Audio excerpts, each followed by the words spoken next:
Objection. Hearsay. Right? Why is it difficult to determine an entrance or exit wound by hand?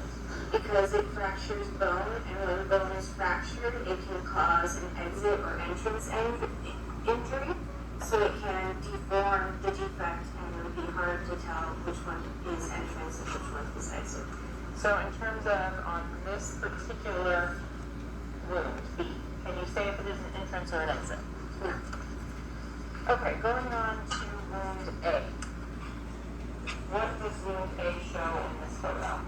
It shows the stippling and the defect to the left cheek. And in terms of what is the wound path of wound A?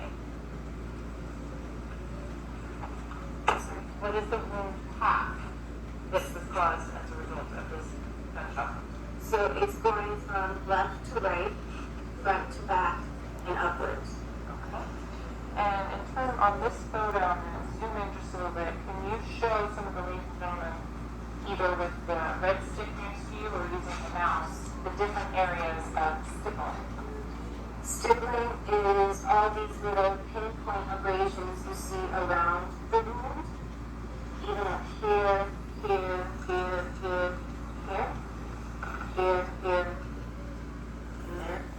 And so, Dr. Sutter, in terms of the range on a wound with this type of stippling, do you have an opinion as to the distance or range that the firearm would have been? I can give a range based on a textbook answer, because to get the specific range, you need the type of gun and the same type of ammunition that was used to cause this wound. So based on your an expert in utility trees, an expert in relying on a learning trees. I don't want to discuss this.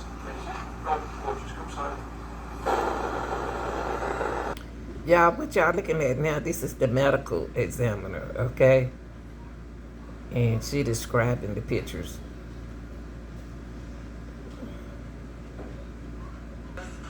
The exact distance that a firearm was from a entrance wound. Can you do that without having an actual firearm? No. What types of distance determination can you make based on the pattern of stippling that you see here? That it's anywhere from 3 to 18 and up to 36 inches. So 3 to 36 inches. So, in terms of the injuries that are associated with this wound crack, what would they include? So the injuries start with fractures to the zygomatic bone, which is your cheekbone. It then injures and perforates the dura, which is the covering of the brain. It then caused a subarachnoid hemorrhage, and it caused lacerations to the cerebellum, which is in charge of your posture and coordination. It also caused injuries to the midbrain, to the pons, and the medulla. And those parts of your brain are in charge of your circulation, your heart beating, and your breathing. Did it also have an impact on the right occipital bone? Yes. Where is that? The right occipital bone is the posterior part of the cranial fossa. So the latter part of when you open a brain, it has 3 different compartments, and it's on the back of the right side of that compartment. Dr. Sauer, would a demonstrative help in illustrating the approximate locations of wound A and the wound track? Yes. Showing defense counsel what's been labeled as ENEO 18-3119. So.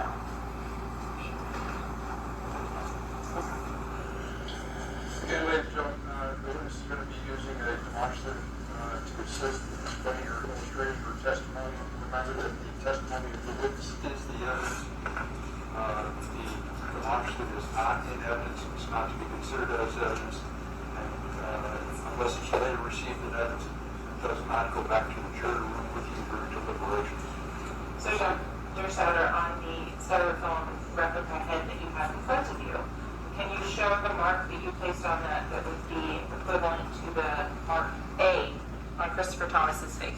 So the entrance wound would be approximately right here on the cheek.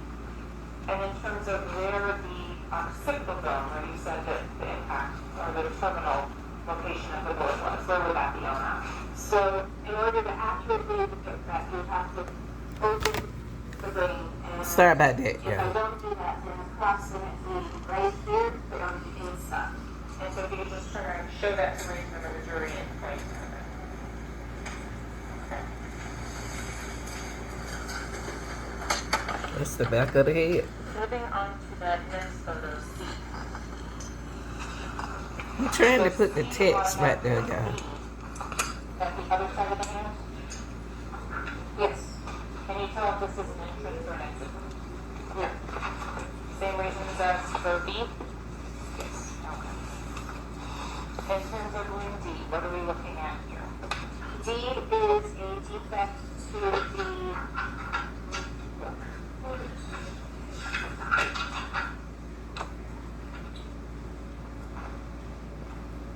is the entrance wound to the medial lateral aspect of, medial dorsal aspect of the left foot. And if you could explain what dorsal means. Posterior. And how can you tell that D is an entrance wound? Because of the characteristics of the wound and because it has an abrasion margin.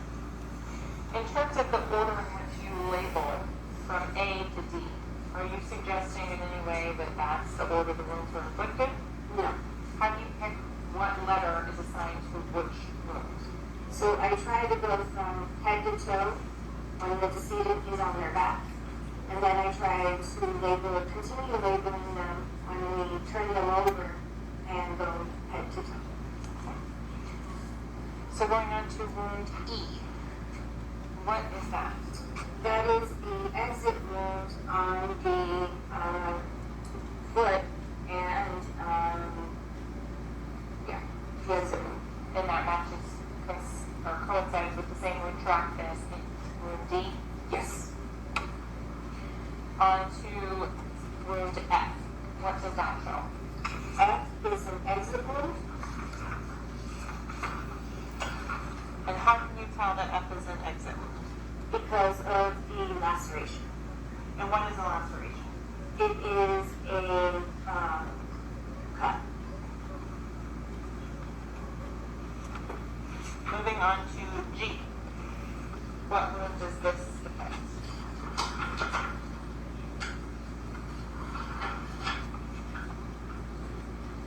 G shows the entrance wound of the right arm. In terms of G, is there any hemorrhage associated with this wound? No. What does that tell you as a forensic pathologist when you're looking at G? That the heart was not beating at the time that this wound was inflicted.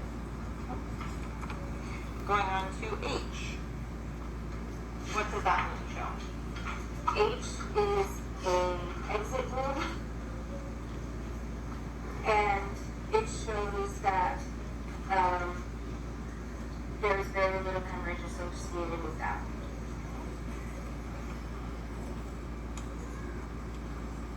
And now looking at I, what does that show?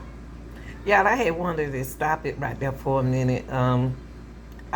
She's explaining the body, but how would it put the suspect in the position of being the one who did it?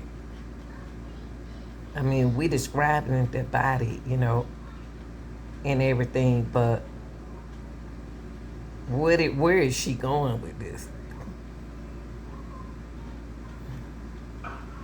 That's showing an entrance wound, and if you look close, you can see an area with black fibers that I collected and submitted as evidence. And it also shows an abrasion ring or collar, an abrasion around the wound with very little hemorrhage. And again, what does that tell you as a forensic pathologist? That the heart was not beating at the time that it was inflicted. Okay. And so we're here for in front of the jury. Okay, I get where they going. I get where she going. In other words, was she trying? what she is saying, that he could have been already dead. You know, somebody been already shot him and then turned around and shot him again. You know what I mean? That's what it sounds like she's saying. That he was already dead when he got shot again. And I When he got are shot the up. same moon track. Correct. Going on to J. What does that show in this next photo?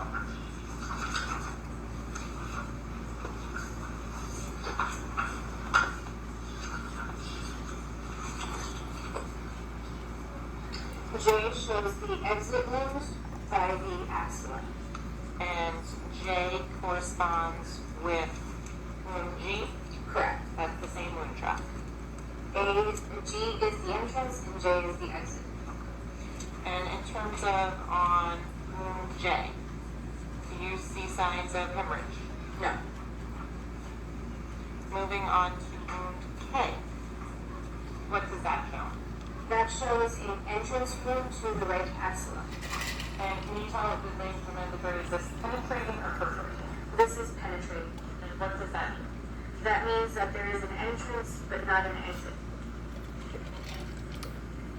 Do J and K line up when the arm is in a downward position? Yes, they could. Moving on to wound L. What is depicted in this one? That shows a graze wound. What is a graze wound? That's a superficial wound that only injures the skin and it's caused by a projectile. And in terms of, can you tell me sort of directionality on this graze wound? It goes from back to front based on the skin tags you see right here. And what are the skin tags? Those are just defects and they point towards where the projectile went. Would wound L have been fatal by itself? No. Going on to wound M. What are we looking at here? This is a entrance wound to the thigh. And were you able to determine if there is a corresponding exit wound? Not at the time of the autopsy. After the autopsy was completed, I'm showing you it's already entered into evidence as state 8. Was this photo forwarded to your attention? Yes. And the unlabeled wound in state 8, what does that show? That shows an exit wound. And does that unlabeled exit wound match up with the wound track of wound M? Yes. Okay, so here we're going to publish states 8.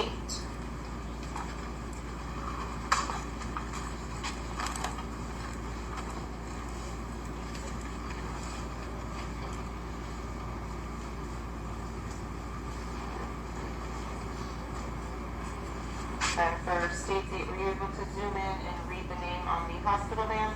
Yes, it says Christopher Thomas.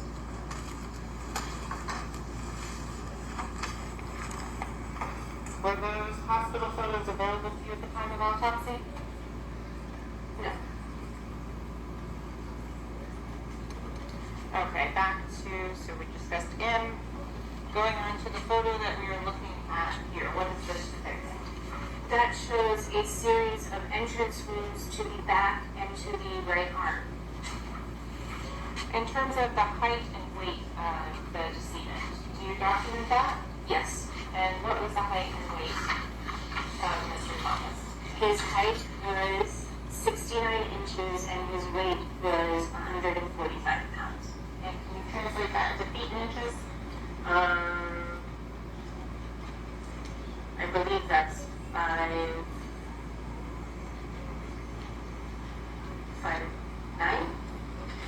5 times 12 is 60 plus 9?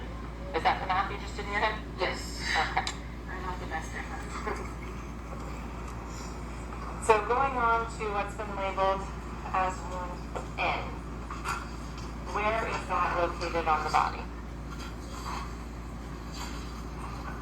N is located on the left side of the back. And so what I'm going to do is I'm going to go forward to and kind of work backwards on these. So starting with this overall shot, Dr. Sutter, you could explain the orientation on this shot where the head is, where the feet are. So the ruler points towards where the head is. So, I'm sorry, I said that wrong. The head is above the letters and the feet are below the letters. So as it is currently situated on the screen, where would the decedent or victim's head be? Above N, O, P, Q, and R. Okay. So to work backwards as to wound R. Where is this wound? That wound is on the right side of the back. And is this a penetrating or perforating wound? It's a penetrating wound. And so during if it is penetrating, are you able to recover a projectile? Yes. So as to wound R, do you see evidence of hemorrhage? The abrasion margin has no hemorrhage. Okay.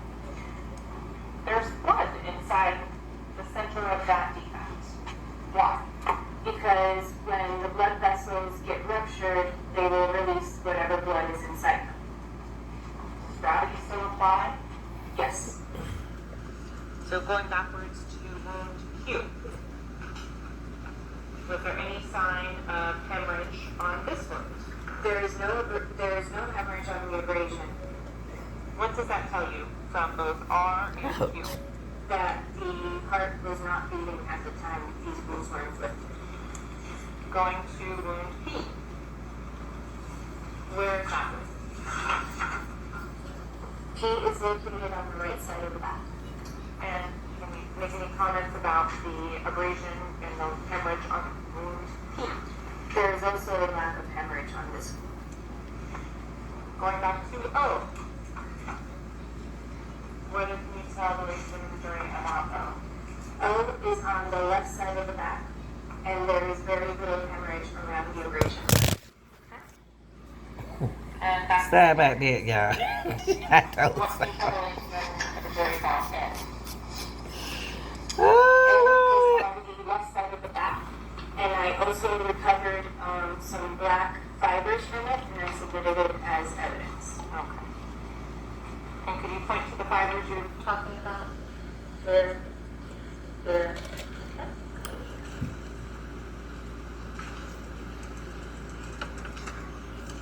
Okay, moving on to wound S. Where is wound S? S is another graze wound, and that is located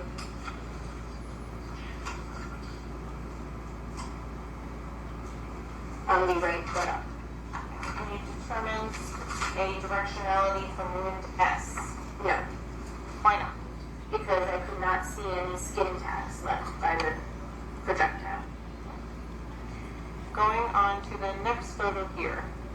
What are we looking at this metal object there? That is one of the recovered projectiles.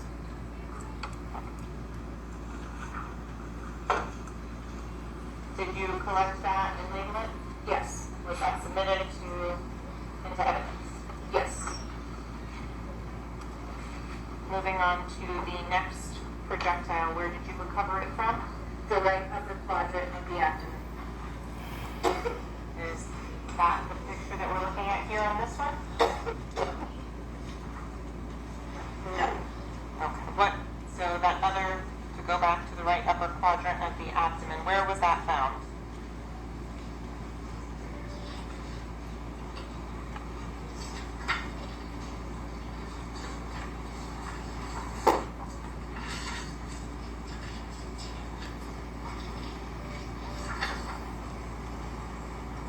That corresponds to wound R. So it's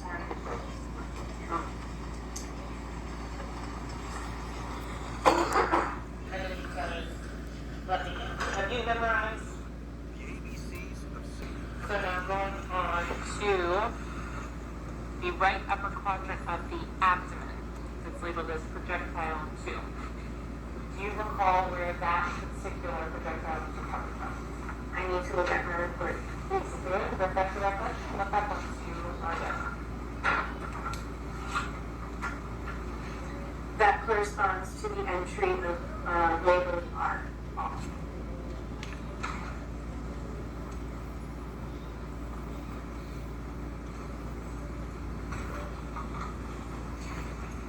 So moving on to, in this particular photo here, what are we looking at? That is one of the other projectiles that I recovered. Okay. Is that the next photo that we are looking at, projectile 3 from the left chest? Yes. Do you recall which projectile 3, which wound track it came from? I would have to look at my report. Please refresh your recollection. You need to. And once you're done, look at it.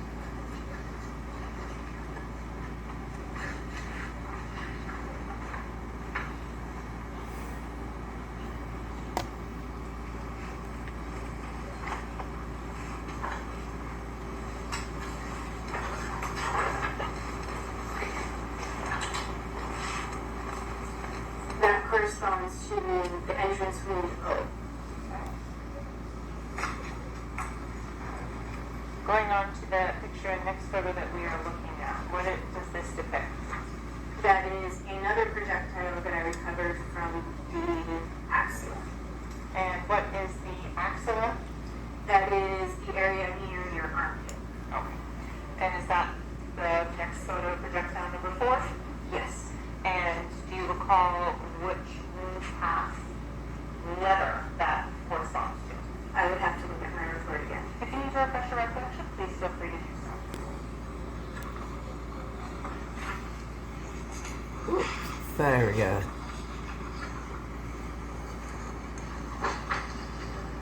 That's your notes. You can look at it. I have to do that too.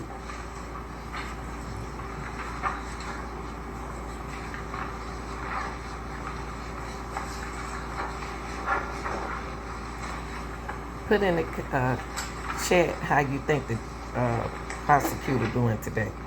That corresponds to the entrance labeled N. N is in Nancy. Correct.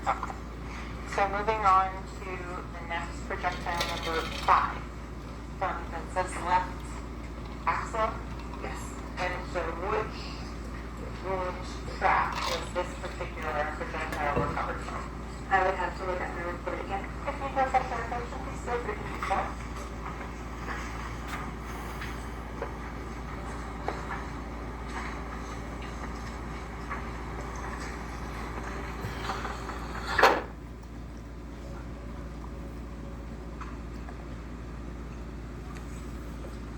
That corresponds to the entrance wound labeled K. Going on to the next projectile number 6. The right lower chest on that. So before we get to that, I noticed on the envelopes that we're looking at, it says pathologist Rebecca McDougall. That's not you. Yes. Why does it say her name on there? Because she was supervising me during the autopsy. Okay, so going on to projectile number 5, right lower chest. Where was this projectile recovered from? May I look at my report, please? Please put refresh your recollection.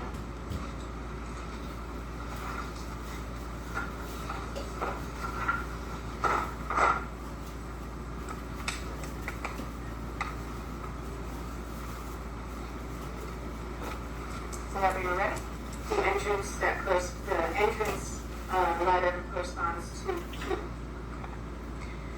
Going on to the next photo, what are we looking at here? We are looking at the liver with a rod to show that there are defects to the liver. And the defects that are shown, what are they? They correspond to the trajectory of one of the gunshot wounds. And in terms of normal anatomical position, where is the liver found? That is found on your right side of your abdomen. Going on to the next photo here. Turn that one. What are we looking at in this photo? That is a photograph depicting the heart, and the rods are showing 2 defects to the heart. And in terms of the hemorrhage on the heart, is that shown in this photo? The hemorrhage is from the blood that was in the pericardium. pericardium, which is the sac that contains the heart. In terms of do you have an opinion as to whether or not the heart was beating when those projectiles made the defects to it? No. No, it wasn't beating, or no, you don't have an opinion? No, it wasn't beating. Okay. Going on to the foreign material. Are these items you pointed out previously? Yes. Okay. What are we looking at in this photo? Let me turn it over. You could explain what this is?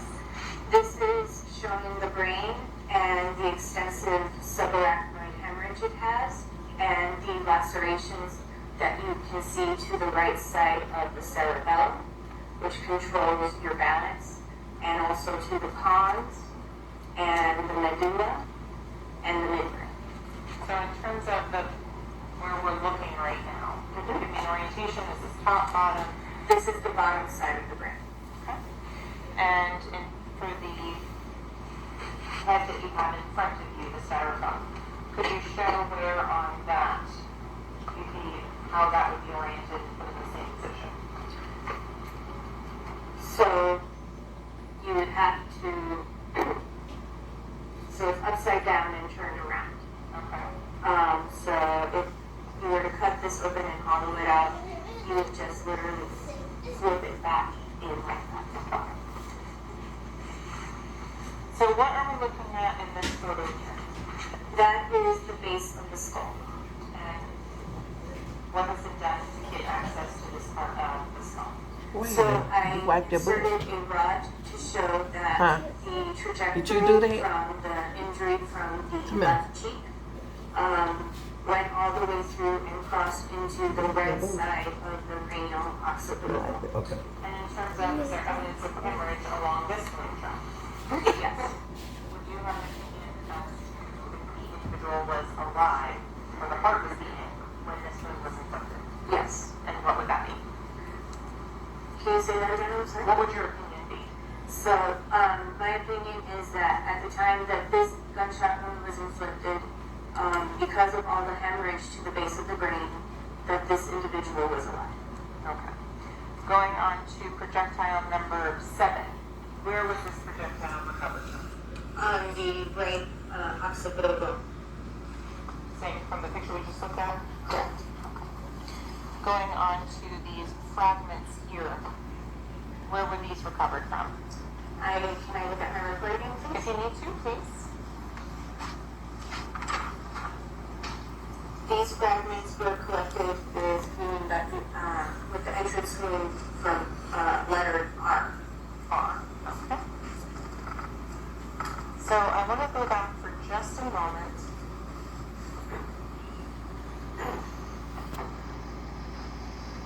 To what is image DSC_5507, and that particular set of wounds. Dr. Shire, after you completed the autopsy in this case, did you go and see the vehicle in which the decedent was right? I went to see the vehicle after this autopsy was signed out, yes. Why did you do that? Because it was a teaching opportunity. And when you say a teaching opportunity, did you view the trajectory rods that were placed in the back of the seat? Yes.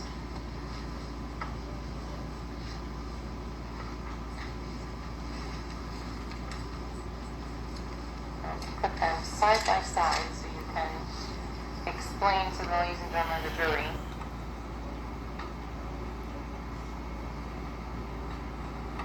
Were you able to correlate the wounds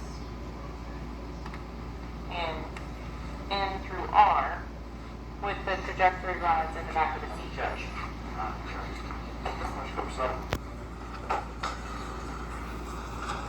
Okay, y'all. What I'm trying to do, you see, I'm keep going low and low. I'm trying to put it on the capture so y'all can read what she's saying.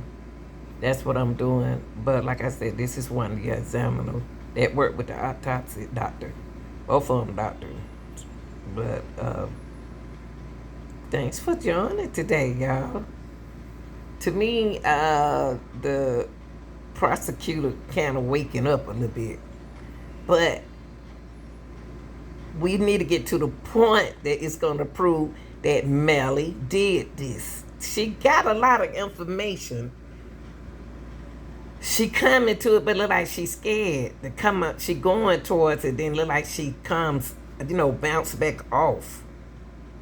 If y'all paying that in attention. Anybody else feel like that with me? The way she talking, she wanna say something, but then some keep backing her back from not saying it. I don't know what it is. Dr. Sauter, in terms of a scene visit, what is that important to do? To see if we can gather more information regarding our lateral and independent investigation. Is that important for positioning of the body? Objection, leading. Why is that important? Because we would like to see in what position the body was at the time of our death. And in terms of, based on your scene visit in this case, are you able to determine what position the body was in? Same objection. Then do I need a few minutes with the attorneys to receive that? Notepads, please. Don't discuss the case, don't form any opinion about the case, don't always want to discuss the case. No reason.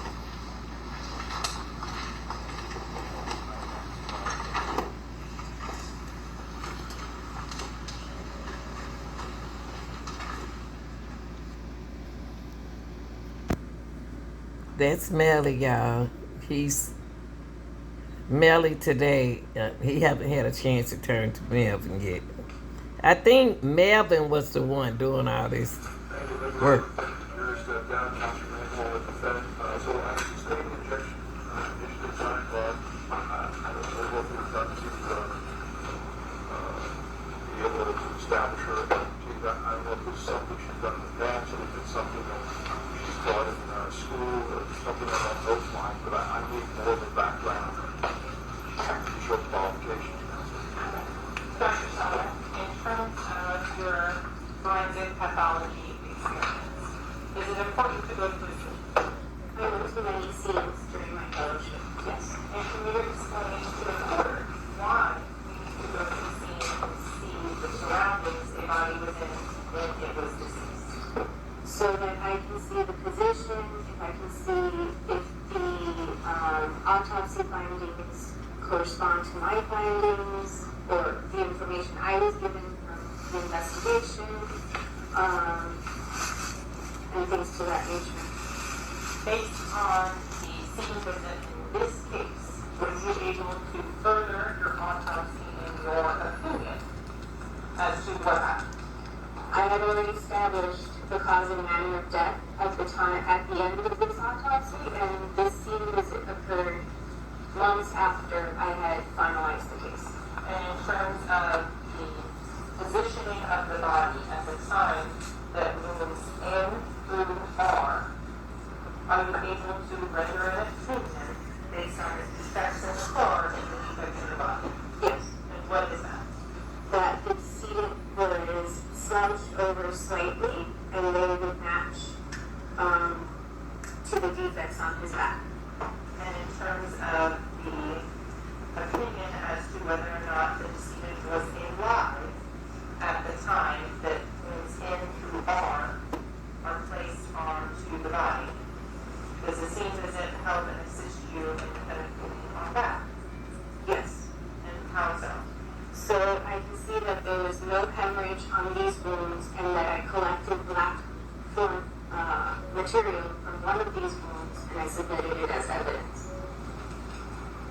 May that be the proper testimony the state would be eliciting in front of the jury?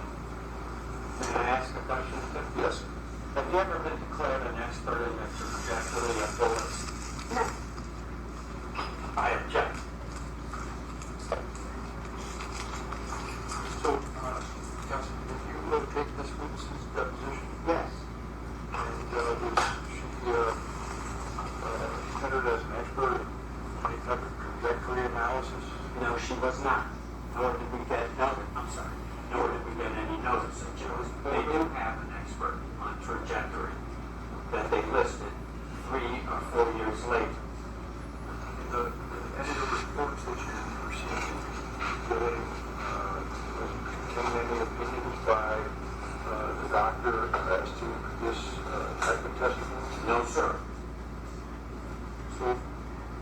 I guess I don't understand if it's not something that's disclosed, it's done afterwards, after the autopsy was done, it doesn't concern the cause and manner of death. There's,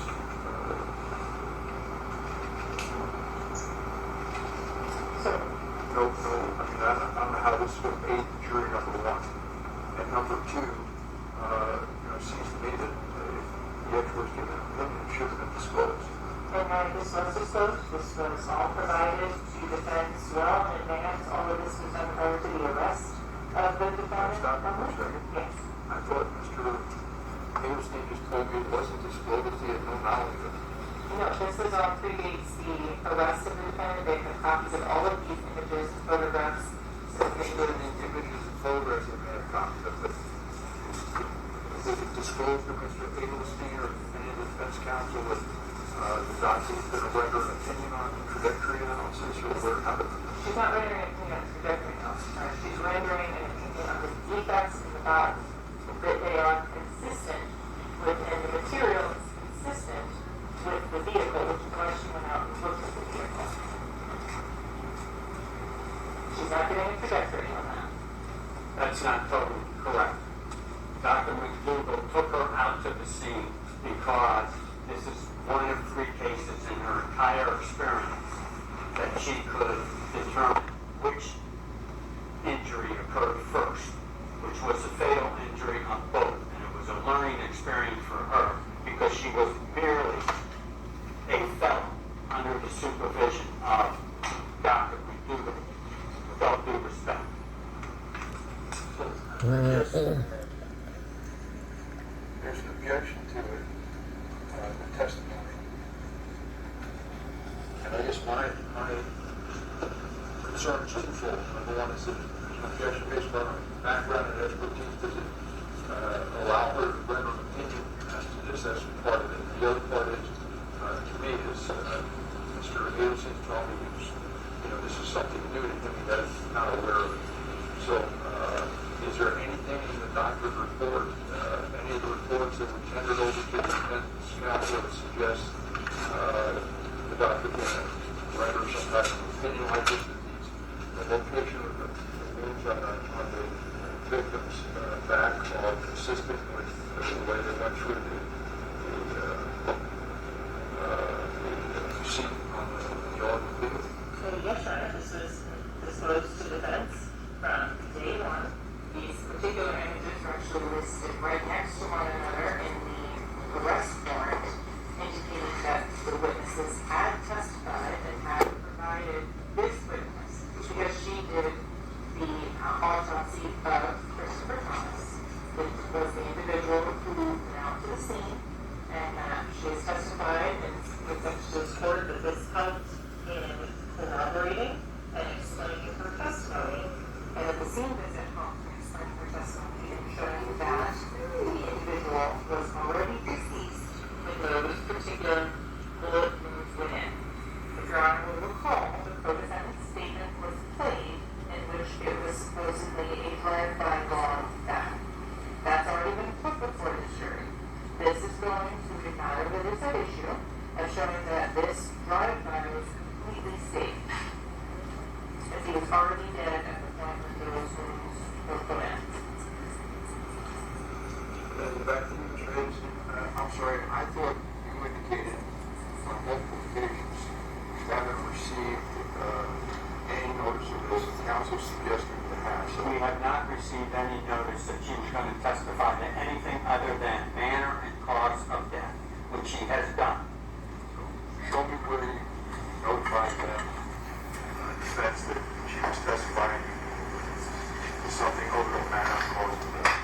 In terms of her expertise in the cause and manner of death, Your Honor, with regards to that, the initial arrest warrant, like I said, has both of these pictures on it next to one another, showing that they lined This is up. something that says the doctor's going to testify to that effect. It's something that was told to law enforcement by the medical examiner staff. Is that somewhere in your reports?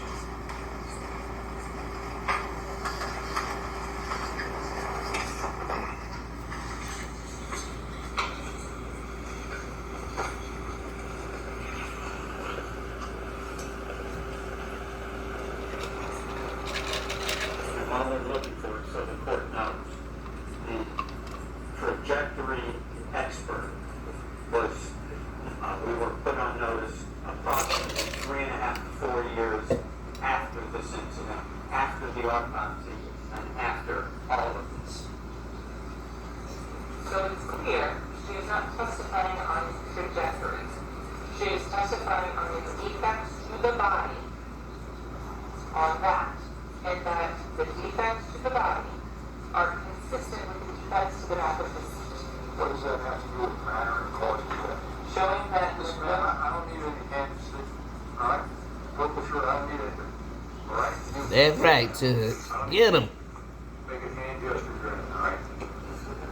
That's showing right. that in terms of when these wounds were inflicted, the individual was already dead. It was slumped over, and there was no hemorrhage and things like that. It's the same that we've been talking about for the last hour in some of this one.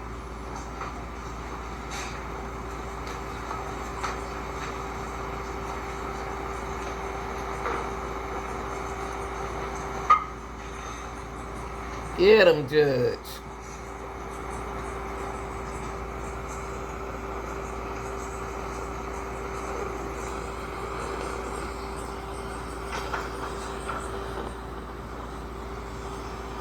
Judge is on it, boy.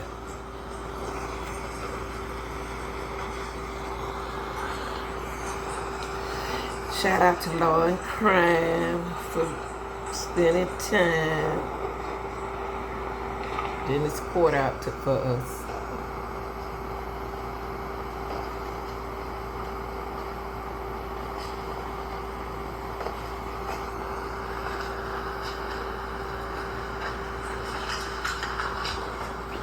I guess it's coming down to me, is there anything in the autopsy report that suggests this testimony is forthcoming, or anything in her deposition that suggests this testimony is forthcoming? We don't believe a copy of her deposition was ever ordered on that.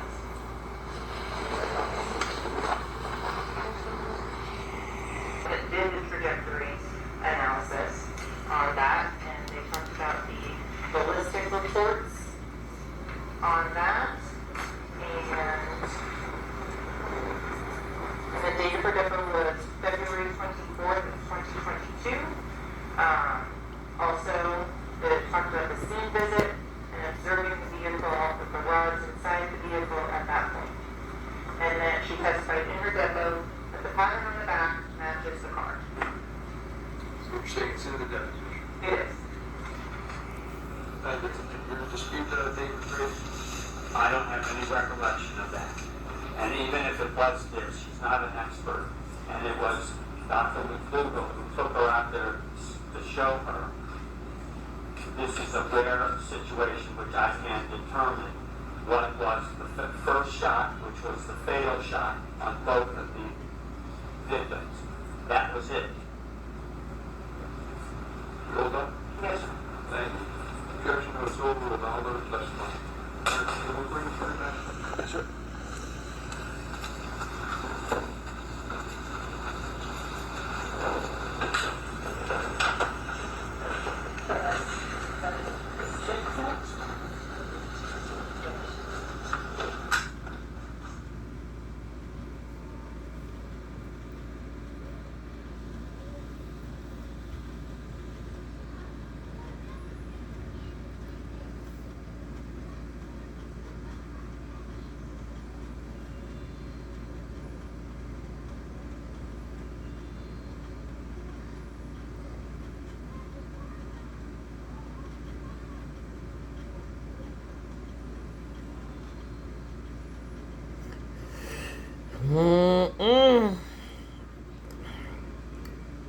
This him getting close, man. This is, and see, and this when something depends on your life, you has to be serious in every minute and every hour and every second in the courtroom, not laugh. And I'm glad he been serious lately. This is where he needs to be in court. Focusing. Let the record once again reflect the presence of the defendant, counsel, assistant state attorney,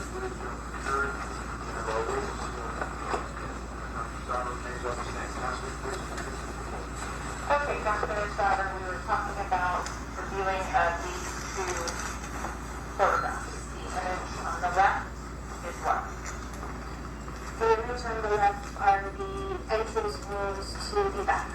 And the picture on the right, what does that depict? Those are trajectory rods in the back seat of the car. Did you place the trajectory rods in that car? No. Did you go out and visit that car after the rods had been placed in it at a later date? Yes. Based on your training and education, can you make an opinion as to the defects that are on the body and the images and the rods in the car? Objection. Sustained. So, Dr. Sauer, in terms of the defects on the body, are they consistent with the defects in the car? Objection. Yes. So, in terms of the other evidence that you collected, you mentioned there was more material from the left side of the back and the torso. Correct. Prior to coming into court today, you had the opportunity to review the items of evidence and what's been marked as states quadruple C for identification purposes? Yes. And are they in the same or substantially same condition as when you recovered them? Yes. Here at this time, Mr. Request. All right, y'all. Now they talking about the condition when everything was recovered. Quadruple C in and state 76. Objection.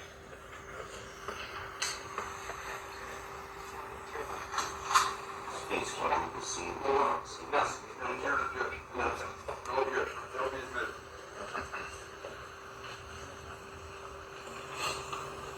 States quadruple C. Okay, Dr. Sauer, in terms of was toxicology done on Mr. Thomas? Yes, it was. And were you able to provide information as to the results of that work? Yes. And what were the results of the toxicology for Mr. Thomas? He had cannabinoids in his system, which is just another word for marijuana. Can you tell in terms of time since ingestion? No. Can you tell the amount that was ingested? No. Did you come and issue an opinion as to the cause of death? Yes. And what was that? Multiple gunshot wounds. And what was the manner of death? Homicide. Nothing further, Madam.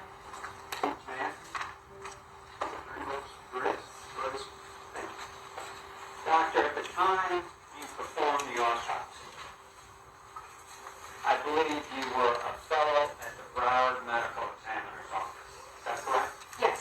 That means you were working under the supervision of either the medical examiner or an associate medical examiner who was reviewing your work, correct? I was under the supervision of the associate or the chief. Okay, and in this case it was Dr. McDougall, correct? Correct. Now, all of these injuries that you described were either intermediate or indeterminate. Correct. That means that, well, first of all, do you know how many shooters were involved in this case? No. Do you know the weapon that was used in this case? No. You can't place the shooter or shooters when these injuries occurred, correct? Correct.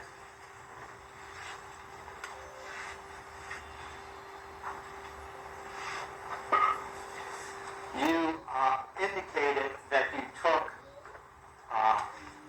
did an external examination, and you said the individual was 5'7", I believe I said 5'9". excuse me, 5'9", and he weighed 145 pounds, Correct. and he had dreadlocks. Excuse me.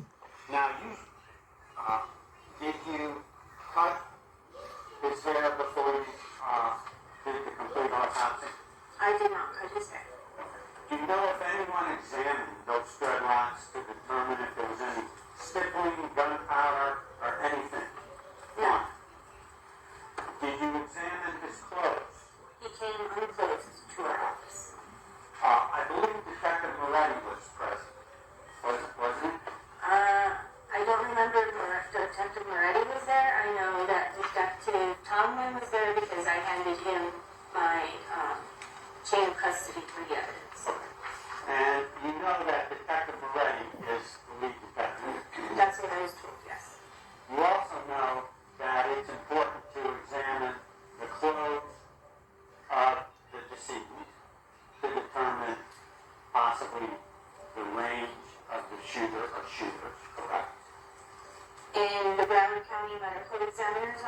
our decedents are usually received unclothed.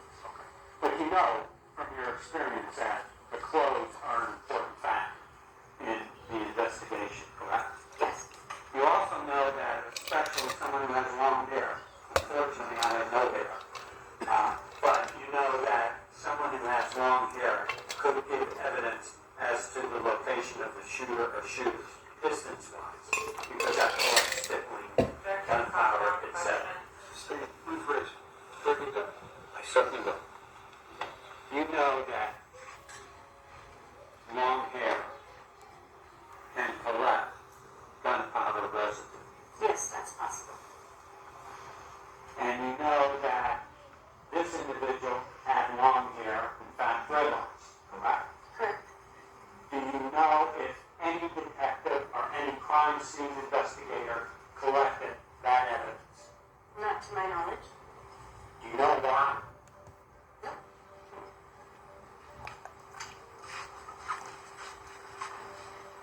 So you don't know the distance of the shooter or shooters, correct? Correct. You don't know the gun or guns that were used, correct? Correct.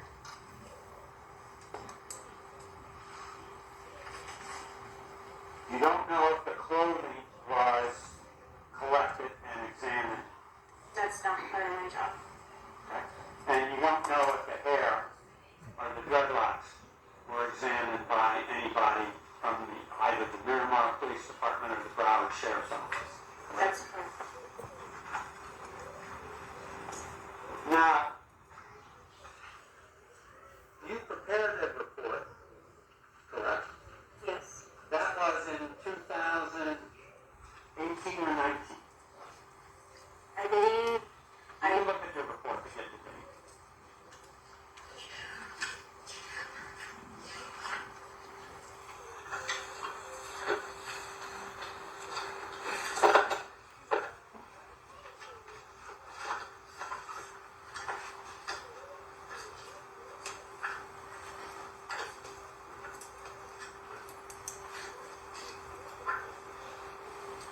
I completed and signed the report January 24th of 2019.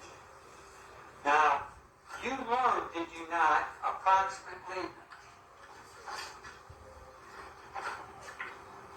3 years later, you had made a mistake in that report, correct? Correct. And you learned that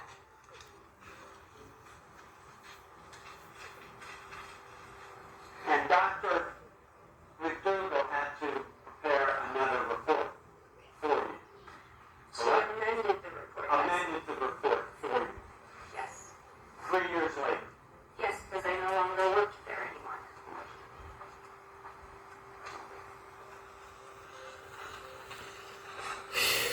Careless mistakes.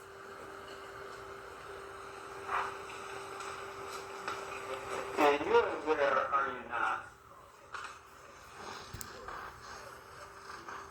in order to place the shooter or shooters when this individual received all those injuries, that you need the same gun, correct?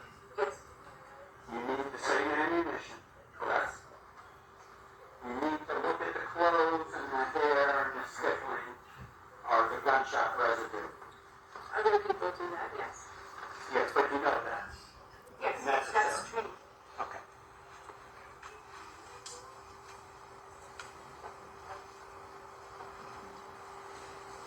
And Dr. McDougall indicated that she took you out to look at the car as a learning experience. Yes. Was that correct?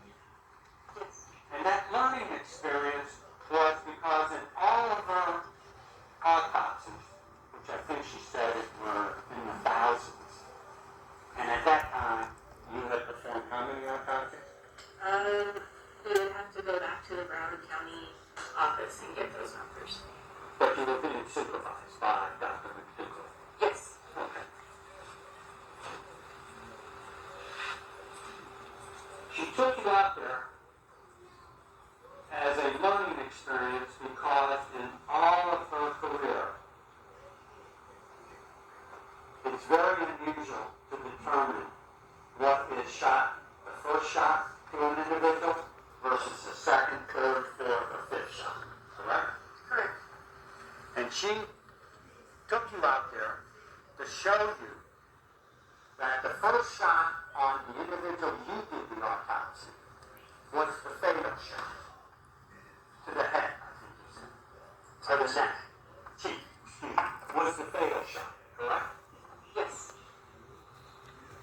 Which means that the person, when the other shots occurred, was dead, correct? Can you repeat that again, please? The first shot to the cheek was the fatal shot. Yes. That killed you, correct? Yes. The other shots that you described, and we saw photographs of, occurred after the death because there was no bleeding or hemorrhage, correct? Correct. And that was the reason why Dr. McDougall took you out here, because in her career it was so unusual to say, this is shot number one, the first shot that occurred, right? Yes. I don't know.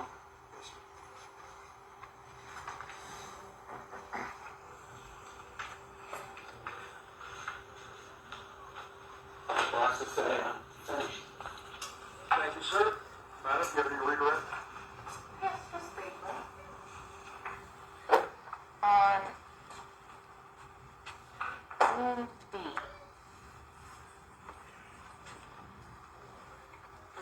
Is there some evidence of hemorrhage on wound B?